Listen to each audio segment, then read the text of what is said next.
저는 한 주간 동안 좀 이런 생각들을 많이 해봤어요. 우리들이 생각하는 1 더하기 1은 2다 라고 하는 고정값이잖아요. 1 더하기 1은 2가 분명하죠, 여러분. 근데 앞으로는 여러분 1 더하기 1이 2다 라고 하는 고정적인 사고를 가지면은 세상에서 앞서갈 수가 없어요. 지금은 1 더하기 1은 2다 라고 하는 이 고정값을 파기하지 않으면 다른 사람보다 앞설 수 없고 리더자가 될 수가 없어요. 최근에 그 한진 여러분 아시죠? 상당히 우리나라 어려움을 주고 있는데 지금 이 처리 문제 때문에 정부가 골머리를 앓고 있잖아요, 여러분. 물론 이 문제가 방만한 경영의 문제도 있을 거고요. 경영적인 문제가 있을 겁니다. 그렇다면 경영적인 문제 가운데 뭐가 문제일까 이런 생각도 해보고, 그럼 왜 이런 시대에 지금 이렇게 어려운데 국민들로 하여금 부담을 주고 있는가 이런 생각도 들고요. 만일에 그것이 없어지면 어떻게 될 것인가, 그러면 상당하게 힘든 상황이 됩니다. 제가 일전에 오래전에 그런 얘기를 했습니다마는 우리나라 지금 정부가 농민들이 농사 짓는 쌀 소비량이 줄어들기 때문에 농사를 못 지게 하잖아요. 농사를 안 지면 돈을 오히려 주거든요. 그 돈을 묵혀버리는 거죠. 그럼 순간적으로는 문제가 풀어지는데, 왜냐하면 지금 워낙 외국에서 들어온 쌀값이 싸잖아요. 그런데 이제 이게 시간이 지나면 심각하게 문제가 될 수 있어요. 물론 쌀 소비량이 줄어들고 있는 건 사실이지만은 지금은 이제 우리나라의 보통 한 가마니가 80kg라 보는데 약 한 20만 원 정도 간다 본다면 외국에서 수입해 온 쌀은 훨씬 싸잖아요. 근데 만일에 우리의 쌀 생산량이 줄어들면 나중에 지금은 외국에 들어온 게 싸지만은 우리가 농사를 지을 수 없는 환경이 되었을 때는 쌀 한 가마니 값이 외국에서 오기 10만 원 합시다. 우리나라 게 20만 원이라 보고 수입쌀이 10만 원이었는데 언젠가는 역전되어서 30만 원, 40만 원에 수입해야 될 때가 올 수도 있어요. 마치 이번에 한진 해양인가 그쪽의 문제가 똑같아요. 그걸 없애버리면 간단해요, 문제는. 그런데 우리나라의 수출 물량들을 처리할 때는 앞으로 다른 나라의 배를 이용해야 된단 말이에요.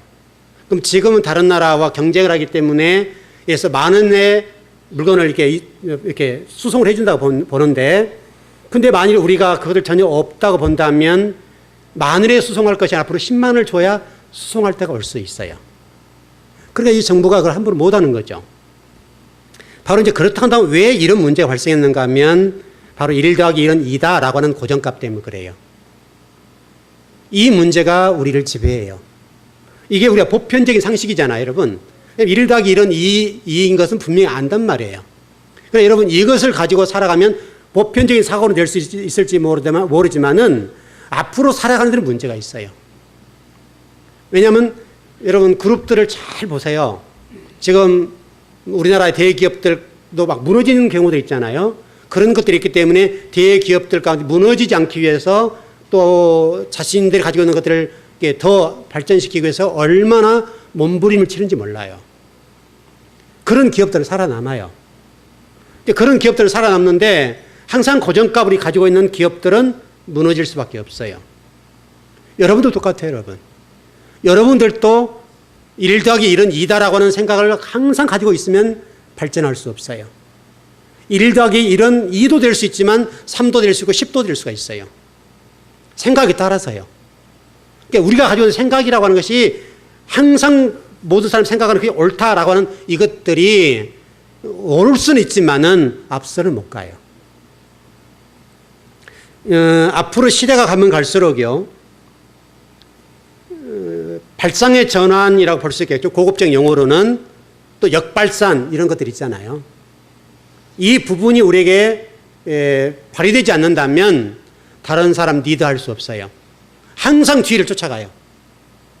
여러분들이 이 발상의 전환하지 않고 리더자가 될 수 없는 것들은 이런 생각의 고정값들을 깨트리지 않으면 앞서 못 가요. 그래서 여러분 나이가 들면 들수록 이 사고가 굳잖아요. 나이가 들면 사고가 굳어요. 그래서 나이가 들면서 사고 굳으면서 보수적이 되잖아요. 이제 보수적이라는 게 중요한 건데 너무나 이 보수적이 잘못된 것들이죠. 그런데 실질적으로 기독교 입장에 보면 보수는 굉장히 좋은 건데 이 보수가 뭔지를 모르기 때문에 좀 이상하게 변한 겁니다만은 여러분 나이가 들수록 생각을 건전하고 언제나 열려 있어야 돼요. 그래야 이 젊은 세대를 리드할 수가 있고 앞서갈 수가 있어요. 나이 문제 아니잖아요, 여러분. 이 생각이라고 하는 것은 얼마든지 우리가 개발할 수 있고 발전시킬 수가 있어요. 지금도 얼마든지 열려 있다고. 왜냐하면 여러분이 가지고 있는 이 뇌라고 하는 것들은요, 무한대예요. 하나님이 얼마나 우리에게 대단한 것들을 주셨는지 몰라요. 근데 우리가 이 뇌를 활용을 못하고 사고를 활용을 못할 뿐이지 하나님 주신 뇌라고 하는 것들은요, 무한대고 이 세상에 1등 될 수 있는 것들을 다 주셨다고요. 근데 우리가 이것들을 잘못 사용하니까요. 또 실질적으로 여러분이 가진 뇌 가운데 95%에서 93%는 그냥 죽어가 버려요. 하나님 주신 실질적으로 90 몇 %를 사용하지 못한단 말이에요. 여러분 대단한 존재들이에요. 근데 우리는 그 대단한 것들을 활용을 못해요. 왜? 우리가 가지고 있는 고정값 때문에 그래요. 내가 가지고 있는 이것이 참이다라고 하는 생각을 항상 가지고 계시기 때문에 또 다른 참을 발견 못하는 거예요. 이 문제가 여러분을 살아가는 데서 대단히 중요한 문제 같아요. 그러니까 예를 들어서 목회라고 하는 관점도 똑같아요. 여러분 우리 교회 목회가 일반적인 교회 목회가 아니에요. 제가 지금 목회자로 한 20년 동안 강단에 섰는데요. 물론 이제 전도사 시절까지 합치면 훨씬 더 되지만은 실질적으로 담임 목회자로 20년을 썼어요. 그럼 작게 선 건 아니죠. 그런데 이 20년 동안 제가 설교하는 동안 또 목회하는 동안에 일반적인 목회를 따라오지 않았어요. 그동안에 한국교회 목회가 프로그램 중심이었다고요. 어떻게 하면 프로그램을 개발해서 한국교회를 또 내 교회를 부흥시킬까? 여기에 초점을 두었어요. 그래서 프로그램을 실질적으로 개발하는 데 부교육자들과 담임 목회자가 열심히 했어요. 일조했어요, 그게요. 한국교회를 이렇게 부흥시키는 데 도움을 줬다고요. 그래서 지금 와서 여러분 결과가 어떻게 됐어요, 여러분? 프로그램 중심적인 교회는 항상 프로그램을 개발해야 돼요. 왜냐하면 본질이라고 하는 걸 붙잡지 않고 비본질을 붙잡았기 때문에 비본질은 끊임없이 새로워져야 돼요. 근데 저는 반대로 오히려 비본질을 붙잡지 않고 본질적으로 들어갔어요. 굉장히 힘들었다고요. 저 개인적으로 이런 부분에 도전을 많이 받았고 또 많은 분들에게 그렇게 가면 안 된다고 그 잘못된 길이라고 얼마나 많이 얘기를 들었는지 몰라요. 때로는 왜냐하면 이게 정체될 수 있잖아요, 여러분. 어느 정도 성과에 올라갈까 이런 정체될 수밖에 없었기 때문에 저는 또 나름대로 갈등을 했단 말이죠. 정말 이 성경이 맞긴 맞는데 정말 이렇게 돼야 되는가? 갈등했다고요. 여러분 왜 갈등이 없었겠어요? 수많은 목회자와 동기 목회자 또 주변에 있는 선배, 후배들 얼마나 많은 이 프로그램을 개발하고 교회가 막 새로워진 것을 보면서 얼마나 갈등을 했겠어요, 여러분. 저는 그러나 한 가지 분명한 것은 하나님의 말씀이 옳다고 생각했어요. 비록 좀 더딜 것이다. 그러나 옳다라고 생각했어요. 여러분 최근에 그 설문조사를 했어요. 우리 목회자들에게 대해서 설문조사를 했는데 참 재밌는 설문조사가 나왔어요. 그래서 1000명에게 설문조사를 했는데 목회자의 투잡의 문제에 대해서 어떻게 생각합니까? 라고 하는 이 설문조사를 했어요. 여러분 어떻게 나왔을 것 같아요? 놀랍게도 1000명 가운데 예를 들어 퍼센트로 얘기하면 거의 7, 81%가 투잡을 환영했어요. 해야 된다. 그리고 실질적으로 현재 지금 67%, 67.5%는 투잡을 하고 있어요. 목회자가 운전도 하고 그 다음에 택배도 하고 또 어떤 분들은 또 다른 것도 하고 또 막노동도 뛰고 왜냐하면 생활이 안 되니까. 현실적으로 지금 1000명 가운데 67.5%는 투잡을 뛰고 있다는 거예요. 여러분 심각한 얘기죠. 그럼 왜 이와 같이 투잡을 뛸 수밖에 없게 됐나 이거죠. 여러분 결과가 왜 그래요? 답은 간단하잖아요. 그동안에 우리가 본질을 붙잡지 않고 비본질을 붙잡았기 때문에 비본질을 붙잡고 계속 오다 보니까 이제는 한계에 부딪혔어요. 한계에 부딪히다 보니까 갈 길이 없어요, 이제는. 막다른 골목에 딱 와버린 거예요, 이제는. 그래서 모든 목회자가 지금 설문조사에 했던 67.5%의 목회자가 실질적으로 투잡을 뛰고 있다는 거예요.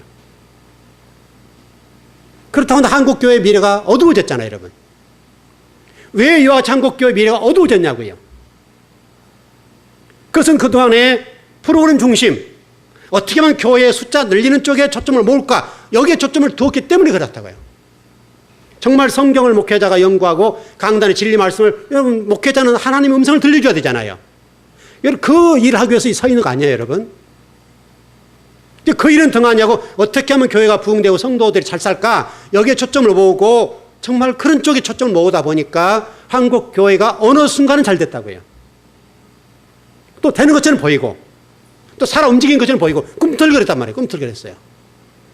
생동감이 있었고. 근데 지금 와서 불행하게도 67.5%는 투잡을 뛰어요. 밤에 가서 운전하고 알바하고 또 막노동하고 이런 쪽으로 가버렸어요. 그렇다면 앞으로 지금 이건 심각한 상황이 온 거예요. 바로 이와 같이 성경이라고 하는 것들의 어떤 본질적인 것들을 붙잡지 않고 하나님의 음성보다는 인간적인 목회를 하다 보니까 인간적으로 보여주고 성공하려고 하는 그쪽에 초점을 모으다 보니까 그럴 수밖에 없었죠. 실제로는 성경을 보면 그렇게 왔기 때문에 이스라엘 백성이 망했잖아요.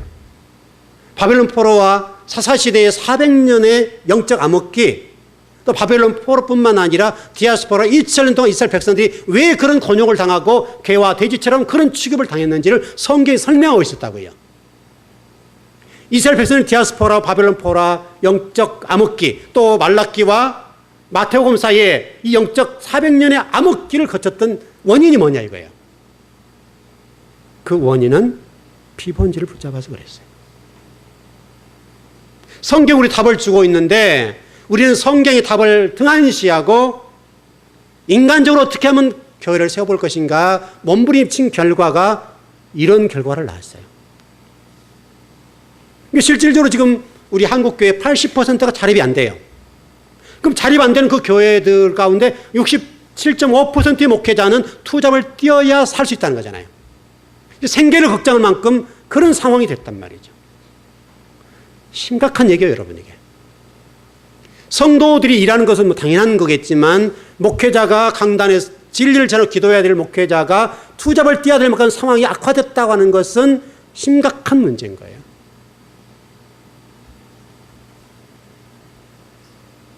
여러분, 우리 즐거운 교회 처음 출발할 때는 힘들었잖아요, 여러분. 어려웠죠, 정말. 눈물을 흘릴 수밖에 없었고 고통스러울 수밖에 없었고, 이번 추석 기간에도 여러분 아시는 대로 교회에 좀 공사를 많이 했잖아요. 그동안에 제가 이번에 공사를 하면서 그 생각을 많이 했어요. 참 성도들이 불편했겠구나. 물론 저희도 불편했어요. 모든 부분이 잘못되어 있었기 때문에. 그때 워낙 큰 것들을 처리하다 보니까 제가 조금 신경 못 썼잖아요. 큰 일을 해야 되니까. 또 그동안에 오는 동안에 지금 우리 교회가 건축한 지 6년 되었지만은 6년 되는 동안에 큰 일을 처리하다 보니까 제가 사소한 일을 신경 못 썼어요. 워낙 급한 일이 많으니까. 또 급한 일을 처리하다 보니까 사소한 일을 신경을 못 썼다고요. 그쪽 신경이 안 가니까. 마음이 안 가고 워낙 이 큰 일을 처리해 오니까. 이번에 화장실 공사를 전체적으로 했는데요. 야, 성도들이 참 불편했겠다. 그 생각을 했어요. 참 우리 성도들 대단하다 그래도. 이렇게 불편함에도 불구하고 불평 한마디 하지 않고 한 번도 저한테 그런 얘기를 해본 적이 없잖아요. 그래서 참 성도들이 감사하기도 하고 미안하기도 하고 그랬어요. 이번 추석 3일 기간 동안에 공사를 했는데 아마 이제 좀 쓰기 좀 편리하겠죠. 수고를 했으니까. 우리 성도들도 수고하시고 여러분들이 수고를 해주셨는데 바로 그런 거라고 봐요. 그동안 워낙 큰 일이 많았잖아요, 우리가. 워낙 그 큰 일들을 처리하다 보니까 작은 일들을 신경을 못 썼단 말이죠. 그래서 이제 조금 신경을 쓰자 싶어서 좀 이렇게 돌아본 거죠. 참 감사하게 생각해요. 여러분 조금 낫겠죠, 사용하는데. 그다음 청소하는데 그렇고 화장실을 사용하는데 약간 불편하고 또 저희들도 많이 불편했어요. 지금도 뭐 저희가 사용하는 화장실은 활용을 못해요. 잘 못 고쳤어요, 이번에요. 못 고쳤는데 얼마나 불편할까. 그런 것들이죠. 왜냐하면 우리 교회가 이게 본질을 붙잡고 오다 보니까 그만큼 우리가 힘들었죠. 근데 지금 여러분 시간을 지나놓고 개척한 지 지금 이제 11년 됐잖아요. 11년이 되어서 우리 교회를 보니까 어떻게 됐습니까, 여러분? 실제로 우리 교회는 이제 든든하게 서 있고 어느 교회도 뒤지지 않을 만큼 돼 있잖아요. 제가 늘 말씀드렸지만 우리 지금 우리 노예 안에 또 뭐 시찰 안에 우리 교회들 상황이 다들 안 좋다고요. 제가 좀 내일 모레 우리 이성수 목사님 만나기로 했는데요. 그분하고 아주 메일을 주고받으면서 화요일에 오신다 그래서 오시라고 그랬는데 그런 메일을 좀 보냈습니다. 이번 시찰에서 우리 교회에서 10만 원 좀 내고 왔는데요. 시찰 위원들이 일본 놀러 간다고 좀 공문이 왔어요. 그래서 절반을 데리고 데리고 가자. 부부간에 동행해 가자. 이렇게 왔다고요. 제가 이 목사님에게 메일을 뭐라고 보냈겠어요? 제가 속으로만 그랬어요. 속으로. 그분하고는 얘기를 했고 참 미친놈들 그랬습니다. 한국교회 이렇게 죽을 상황인데 뭐 하는 짓들인가 이거. 지금 이게 목회자가 과연 일본에 가서 여행할 만큼 한가하게 그렇게 있을 시간이 있는가 이거예요. 한국교회 이게 죽어가고 있고 지금 67.5%는 목회자가 투잡을 뛰어야 될 만큼 상황이 어렵고 또 시찰회비를 낼 때는 얼마나 힘들게 냈겠어요. 여러분 교회 헌금으로 냈잖아요 다들. 교회 헌금으로 냈는데 그 헌금들 가지고 놀러 다니며 쓴다는 거예요. 그래서 제가 미친놈들 그랬어요. 정신 빠진 놈들. 들으면 어떤 분들이 또 이 영상을 들으면 욕할지 모르지만은 여러분 그러지 않아요? 지금 우리 한국교회 또 우리 같은 시찰 같은 경우도 그럴 수 없잖아요 지금 상황이. 우리 시찰의 교회들이 꽤 되지만은 우리 교회가 시찰에서 몇 번째예요? 우리 교회가 큰 교회라고요. 큰 교회. 시찰에서 큰 교회예요 우리 교회가. 그럼 다른 교회는 알만하잖아요 여러분. 얼마나 다른 목회자들이 힘들고 어렵겠어요. 얼마나 곤욕스럽고 그 시찰 회비를 낼 때 얼마나 힘들었겠냐고요. 그런데 그 돈을 모아서 좀 힘든 교회들 좀 지원해주고 그러면 여러분 제가 더라도 하죠 우리 교회에서. 더라도 해서 다른 교회 어려운 교회들 도와줘 얘기하겠죠. 내면서도 왠지 모르게 별로 기분이 안 좋아요. 많은 돈은 아니잖아요 여러분. 10만 원이 많은 돈은 아니지만 그래도 그러면 그 돈들이 모아지면 꽤 많단 말이에요. 그 돈들을 모아서 어려운 교회나 어려운 목회자를 돕고 힘을 주면 얼마나 좋냐고요. 이런 것들이 안 되는 거죠. 이렇게 한국교회가 지금 썩어 있는 거예요. 썩어 있는 정도가 아니라 정신들이 아주 어긋나 있어요. 우리 즐거운 교회는 어떤 일이 다더라도 말씀을 붙잡고 하십시다. 여러분 본질을 붙잡으셔야 돼요. 본질 붙잡고 나가면 힘들어요, 어려워요. 여러분들 말씀 먹는데 어렵고 힘들잖아요. 또 저도 여러분 말씀 전하는 목회자로 성경을 공부하고 매일 책상 앞에 앉아 있는 거 힘들어요. 어려워요. 고통스러워요. 허리가 문드러진다고요. 그럼에도 불구하고 그 길이 맞아요. 한 사람의 순교자적인 정신으로 강단의 말씀을 바르게만 전해주면 한국교회는 살 수 있지 않겠냐 이거예요. 자, 여러분 우리 교회를 한번 잘 보세요. 오늘 낮에 양 장로님 기도하셨는데 원래는 여러분 이 강단에 이 기도석에 나와서 기도하면 누가 기도해 주로요? 한국교회에 나와서 기도한 내용들 보면 주로 누가 기도하셨어요? 주로 장로님들 남자 중심이었잖아요. 우리 교회는 항존 직분자들 기도해요. 여러분 생각은 쉬울지 몰라요. 어려운 거예요, 이거요. 우리 권사님들 또 우리 유장로님 여자분들이잖아요. 여자분들 항존 직분자를 기도한다고요, 우리. 여러분 이 생각이 굉장히 어려운 거예요. 여러분 생각하기에는 우리 교회 하고 있기 때문에 별로 어렵지 않겠다 생각할지 모르지만 이것 깨트리는 정말 힘든 거예요, 여러분. 상당히 메시지를 던져주고 있는 거예요. 왜냐하면 성경에서 여러분 잘 보시면 남성 전유물이라고 얘기해요. 어떤 교단은요, 이 목회자 안수도 안 해줘요. 여자에게. 왜? 여자는 교회에서 잠잠하라 이거예요. 여자는 잠잠하라고 성경이 말했기 때문에 그 잠잠하라는 뜻도 모르면서 그렇게 하고 있다고요. 잠잠하라는 뜻이 여성들이 교회에 나와서 입 다물고 가만히 있으라는 말이에요, 여러분.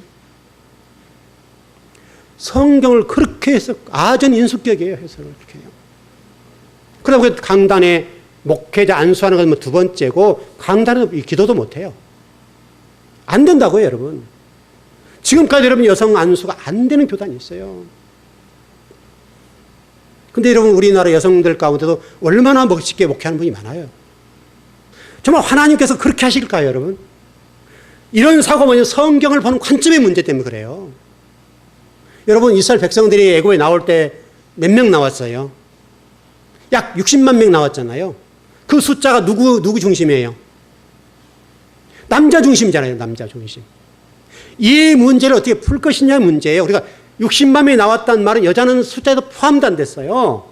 그럼 하나님이 이스라엘 백성들 가운데 남성 숫자만 세웠는데 그럼 여성들 어떠냐 이거 여성들은. 그럼 하나님은 남성 중심의 성경을 기록하셨다라고 이해를 하는 거죠. 그리고 여성들은 교회에서 잠잠해야 된다라고 생각하기 때문에 60만 명 딱 생각하니까 여성들은 안수를 안 주는 거예요.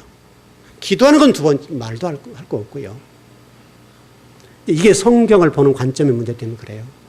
성경을 얕게 보니까 아주 겉만 보니까 그렇게 할 수밖에 없어요.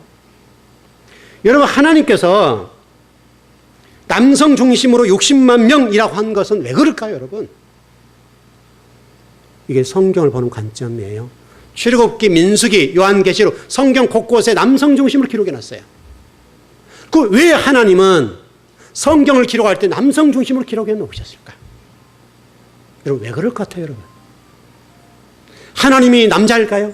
또 어떤 분들은 하나님이 남자라고 그래요. 그래서 여자 하나님, 어머니 하나님 그러잖아요, 여러분. 지금 어느 이단들은 어머니 하나님 만들어놨어요. 그래서 아버지 하나님, 우리 아버지 하나님을 하니까 어머니 하나님이 있다 이렇게 얘기한다고요. 이게 여러분 성경을 잘못 봐서 그래요.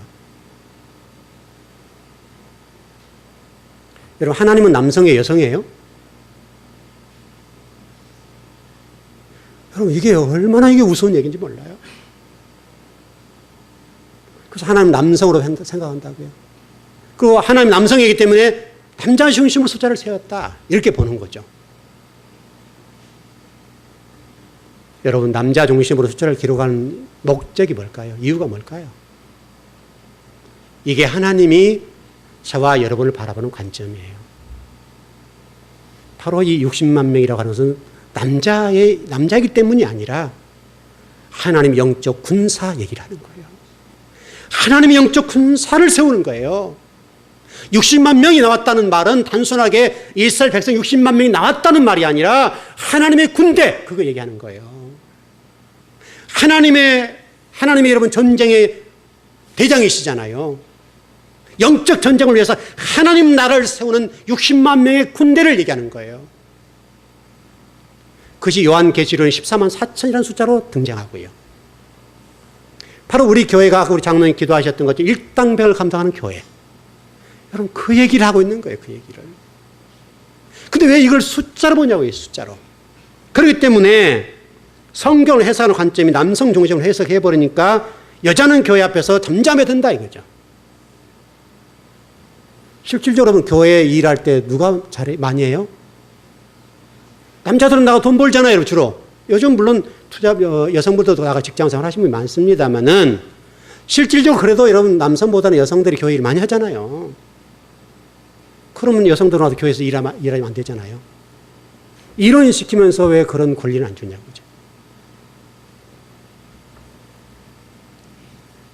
여러분 절대 잊지 말 것은 60만 명이라고 말씀하시는 이유는 메시아의 군대, 여호와의 군대라는 말이에요. 우리가 그런 하나님의 사람으로 무장되고 준비돼야 된다. 그거를 설명하는 거예요. 하나님 메시지 초점이 있잖아요. 숫자 60만 명이 초점이 있는 것이 아니라 하나님 말씀하시려고 하는 것은 너희들이 그냥 일반적인 군사는 안 돼. 무장된 하나님의 사람, 여호와의 군대, 메시아의 군대가 돼야 된다. 그걸 말씀하시는 거예요, 여러분.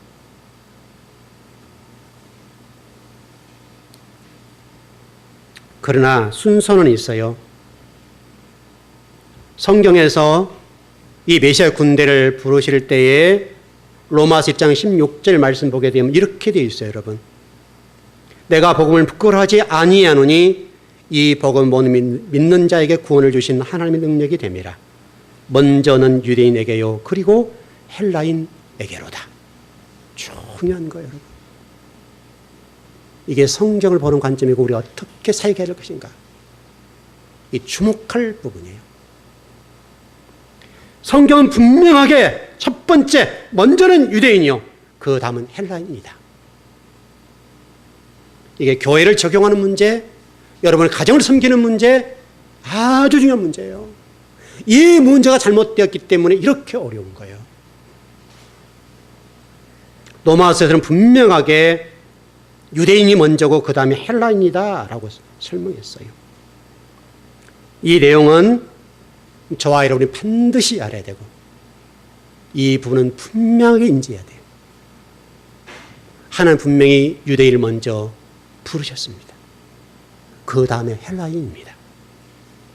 좀 시간이 갔었기 때문에 간략간략 정리를 해볼게요. 여러분 사도행전 1장 8절 말씀 보게 되면 뭐라고 되어 있습니까? 성령 임하시면 어떻게 돼요? 예루살렘과 온 유대와 사마리아와 땅끝까지 이르러 내 증인이 되리라 하시니라. 순서를 주목하십시오. 이게 선교의 방법론입니다. 제가 여러분 우리 교회 개척한 이후로 11년 동안 어디 집중했어요?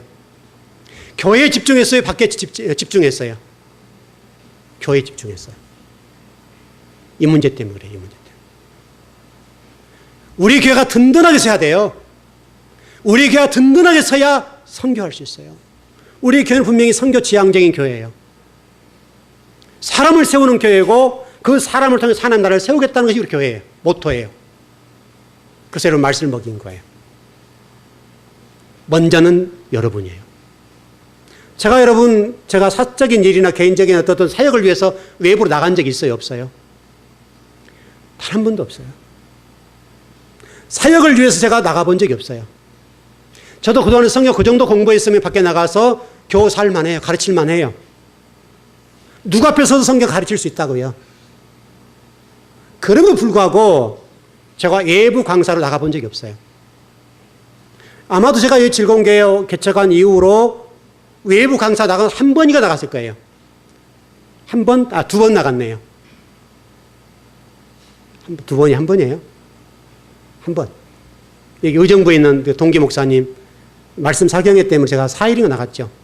김포에 있을 때 한 번 나갔네요. 김포에서 목회할 때 한 번 나갔는데 여기 딱 와서 외부로 제가 설교하기 위해서 나갔거든. 딱 한 번 나갔어요. 딱 4일. 그 외에는 나간 적이 없어요. 왜? 성경 말씀 때문에. 먼저 제가 집중해야 되는 우리 교회였어요. 바로 이런 관점이에요.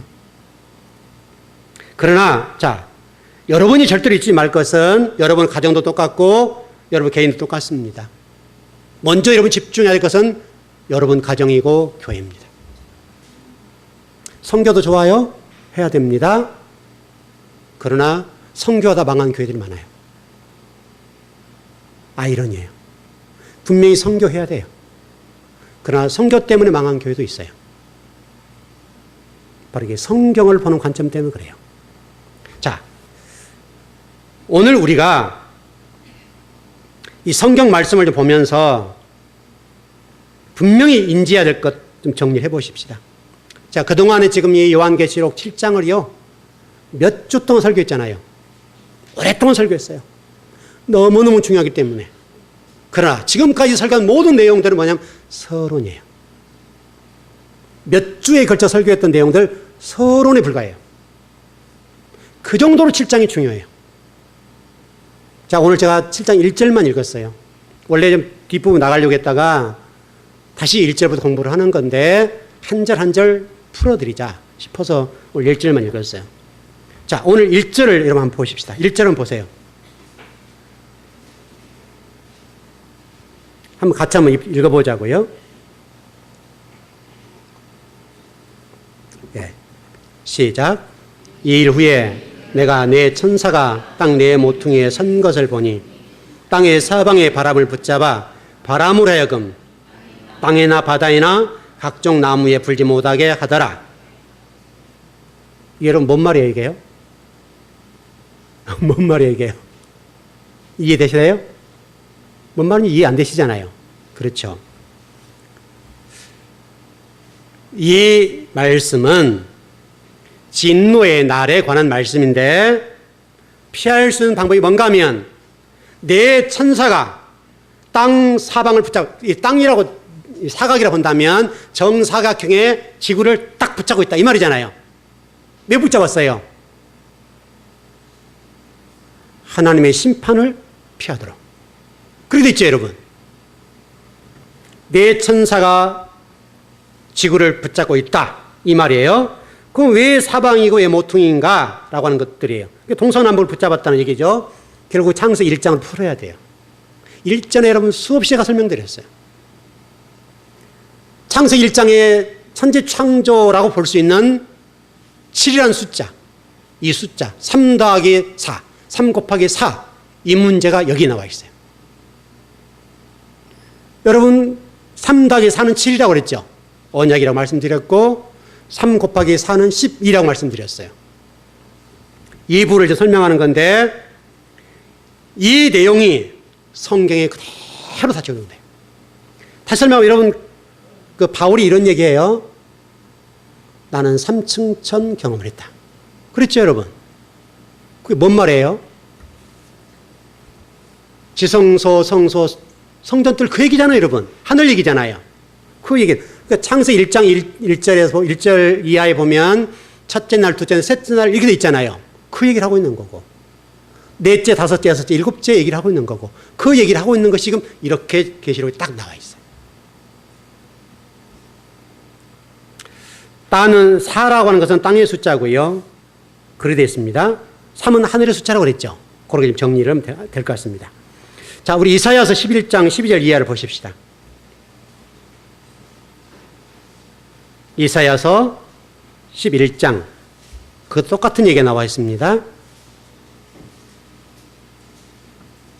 예, 시간이 없으니까 12절만 보십시다. 그냥 밑에 부분은 여러분 시간 나면 보시고요.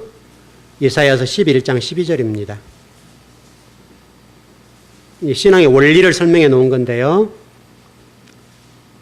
예, 시작. 땅의 여호와께서 열방을 향하여 기치를 세우시고 이스라엘 쫓긴 자들을 모으시며 땅 사방에서 유다의 흩어진 자들을 모으시리니 여러분 땅 사방이라고 되어 있단 말이죠.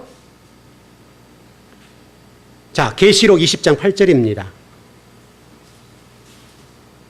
계시록 20장 8절.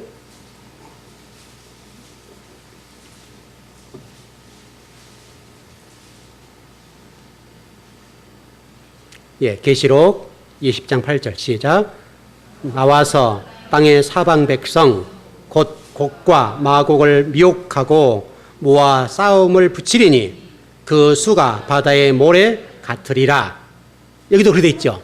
땅 사방, 사방과 땅이 나왔죠. 땅의 사방. 이게 땅과 사방 이게 나왔죠. 땅 사방 얘기를 설명하는 거예요. 이게 3 곱하기 4 이 얘기입니다. 자, 저를 보세요. 더하기 문제와 곱하기 문제인데 이게 신앙의 원리입니다. 더하기라고 하는 것들은 7이 되는 건데 이렇게 되는 거예요. 자, 이게 3입니다. 이게 4입니다. 이렇게 됐습니다. 이게 합쳐진 거죠. 합쳐진 것은 언제든지 분리될 수 있습니다. 이게 신앙의 원리에서 대단히 중요한 문제인데 엘리야가 갈멜 산상에서 바알과 아세라와 싸웠을 때 이스라엘 백성들에게 뭐라고 얘기했는가 하면 너희들 가운데에 한쪽으로 서 왜 양쪽에 발을 내딛었어? 한쪽에 하나님, 한쪽은 세상. 이렇게 됐다고 말씀하고 있잖아요. 이 얘기를 하고 있는 거예요. 3 더하기 4는 이 상황이에요. 이스라엘 백성들이 멸망할 수밖에 없었던 이유가 이것 때문에 멸망했어요. 그런데 3 곱하기 4는 뭐냐면 이렇게 된 거예요. 이게 섞였어요. 섞여서 분리할 수가 없어요. 진리의 말씀으로 저와 여러분들이 녹아졌어요. 우리 저와 여러분이 말씀 때문에 이게 이렇게 섞여가지고 다시 분리할 수가 없어요. 왜냐하면 이것은 섞여있기 때문에 분리가 안 돼요. 이 얘기를 하는 거죠. 지금. 이 얘기를 성경에서 하고 있어요, 여러분. 저와 여러분이 하나님 말씀을 가지고 단순하게 지식적이나 또 단순하게 어떻든 학문적으로 배우는 그 정도 수준은요, 절대 섞이지 않아요. 저와 여러분들이 가지고 있는 고정값들을 버리지 않으면 이게 섞이지 않아요. 이렇게만 돼요, 이렇게만. 이렇게 되면 언제든지 분리돼요. 3당, 합당 분리돼요. 언제든지 수 틀리면 분리되는 거예요. 그러나 이게 녹아져야 돼요, 이게 여기서. 녹아져야 돼요. 녹아지고 섞여야 돼요. 그래야 하나예요. 이게 진리의 말씀으로 녹아져 버려야 된다는 거예요. 그 얘기를 하고 있어요. 그래서 이 사라고 하는 것들이 대단히 중요한 문제인데, 사는 땅의 문제를 설명하는 거예요, 지금. 여러분, 요한계시록 7장 1절에서 설명하는 게 땅 얘기하는 거예요. 너희 사니까 땅, 사방이 땅이잖아요, 여러분. 세상 얘기를 하는 거예요. 하나님이 심판을 가려고 그래요. 심판하면 죽는 거예요. 그런데 하나님이 천사들 하여금 이 땅 사방을 붙잡고 바람을 불지 못하게 해서 딱 붙잡고 있는 상태예요. 무슨 얘기하는가 하면 하나님의 심판을 유보시키고 정죄해 놓았다, 그 말이에요, 지금. 그게 계시록 7장 1절이에요. 저와 이런 마땅히 진리 말씀 무장되어 있지 않고 진리 말씀으로 이렇게 섞여 있지 않기 때문에 죽어야 마땅해요. 오늘 제 심판당에 마땅히 심판 대상이란 말이죠. 근데 하나님이 저와 여러분을 사랑하시기 때문에 요한계시록 7장 1절 말씀을 통해서 뭐라고 말씀하신가 하면 너희들 마땅히 죽어야 돼. 심판받아 유황불에 죽어야 된다는 거예요. 그런데 하나님이 지금 천사를 동원해서 이 지금 사방의 지구를 딱 붙잡고 발을 붙잡아서 심판을 가지 못하도록 하고 있다 이거예요. 심판이 유보된 상태, 심판이 정지된 상태. 그러나 그 심판은 올 거라 그 말이죠. 그러니까 이 정지됐거나 지금 유보된 상태에 대해서 말씀하시는 거예요. 너희들 이 심판 지금 내가 잠시 정지해 놨고 유보해 놨는데 이 유보되고 정지된 것들을 잊지 말라는 거예요.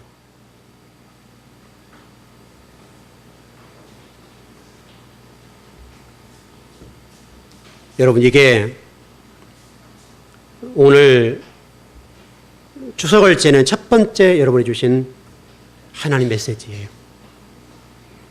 하나님 여러분을 사랑하시기 때문에 당장 좀 심판해서 우리를 죽여야 돼요. 그리고 지옥 백성을 만들어야 돼요. 우리가 그동안에 늘 한 발은 세상에 한 발은 하나님 교회 진리에 두었기 때문에 마땅히 죽어야 된다고요. 근데 하나님 한 번 숨을 삼키는 거예요. 숨을 고르시는 거예요. 그러시고 말씀하는 거예요. 내가 지금 여러분 보세요. 순서를 보세요. 인재앙 다음에 나팔이 나오고, 나팔이 뭐예요, 여러분? 나팔은 여러분 전쟁이에요.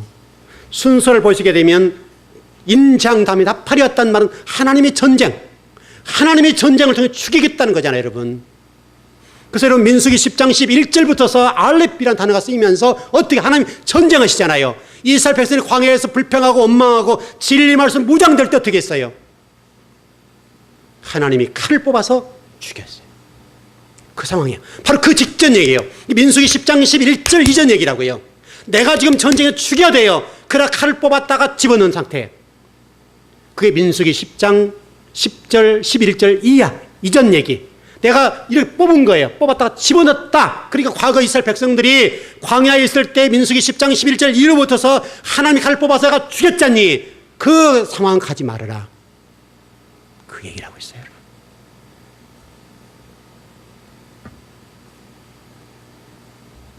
이 얘기는요, 수 없는 성경의 말씀이 기록되어 있어요. 자, 여러분 주보에다 올려놓을 거예요. 이제 다 찾아볼 수가 없어요. 이 내용들을 다 하려고 하면 시간이 너무 많이 걸리기 때문에 다 할 수가 없기 때문에 성경 구절들은 제가 어떤 설교 이게 올려놓을게요. 그러니까 이게 바람이라고 하는 것은 성령이라는 부분도 있고요. 이 바람이라고 하는 저주도 돼요. 성령인과 동시에 저주가 되는 거예요. 그 성경을 제가 쫙 올려놓을게요. 한 절은 찾아봐야 돼요. 원래는 찾아봐야 되는데 찾아볼 수가 없어요. 다시 설명하면 이 바람이 하나님의 심판을 상징하는 거예요. 근데 이 바람이 하나님 딱 붙잡았어요. 정지 이렇게 명령해 놨다고요. 실제로 호세아서 13장 15절 말씀 보면 이런 말씀이 있어요. 그가 비록 형제 중에서 결실하나 동풍이 오리니, 여러분 동풍이 좋은 거로 생각하시잖아요. 곧 광야에서 일어나는 여호와의 바람이라. 그의 근원이 마르며 그의 샘이 마르고 그 쌓아둔 바 모든 보배의 그릇이 약탈되리로다. 여러분 동풍이 부르도 약탈된다. 여러분 이스라엘 동풍은요 마르게 하는 거예요. 서풍은 습하게 만들어요. 서풍이 불면 비가 와요. 동풍이 불면 말라버려요. 이게 두 가지가 같이 불어줘야 돼요. 그런데 만약 동풍만 불어버리면 어떻게 되겠어요? 약탈당하고 심판을 당하는 거예요. 그거를 설명하는 거예요. 그래서 이스라엘 백성에 있어서는 이른 비와 늦은 비 얘기를 하고 그래요. 그런 내용으로 좀 정리가 될 수가 있습니다. 좀 정리를 해보겠습니다. 여기 계시록 7장 1절 말씀 가운데 나무라고 되어 있는 부분이 있는데 이제 이건 상징적인 용어입니다. 이건 사람을 얘기합니다. 사람을 얘기하는데 이 사람들에 관해서 하나님이 심판을 가해야 되지만은 하나님의 심판을 잠시 유보해 놓으셨다. 이렇게 보시면 될 것 같습니다. 자, 여러분들이 오늘 좀 말씀을 붙잡고 좀 결론을 정리해 보십시다. 여러분은 어떻든 하나님 은혜에 감사하십시오. 왜냐하면 요한계시록 7장 1절 말씀을 통해서 저와 여러분에게 하나님의 따뜻한 사랑의 메시지를 전하는 거예요. 무슨 말씀인가 하면 하나님의 칼날이 마땅하게 저와 여러분들을 심판을 가해야 되고, 나파는 전쟁이니까.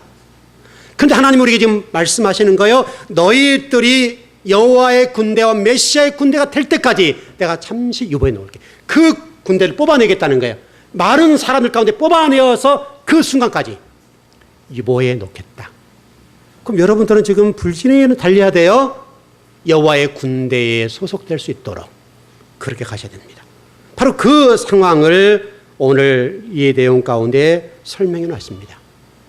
여러분 예수님이 사역을 하실 잘 한번 보십시오. 예수님의 사역의 중심지가 갈릴리인데 회당 중심에 사역을 했다는 걸 잊어버리면 안 돼요. 회당 중심. 이방인도 아니에요. 여러분 사도 바울도 첫 번째 복음 전한 장소 어딜까요, 여러분? 여러분 사도 바울은 이방인의 사도죠. 근데 사도 바울이 첫 번째 복음 전한 장소 어디예요? 누구에게 복음을 전했어요? 여러분 성경을 잘 보세요.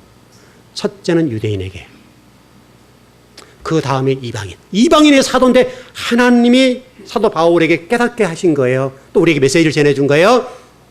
유대인에게 가서 먼저 복음 전해. 회당에서 예수님 복음을 전했던 것을 잊어버리면 안 돼요. 여러분이 중요해요. 여러분이 진리에 무장되셔야 돼요. 하나님의 심판이 유보되고 하나님의 심판의 칼날이 잠시 집어넣은 거예요. 집어넣어서 저와 여러분들에게 여호와의 군대, 메시아 군대로 우리를 부르셨다는 것을 믿지 마십시오.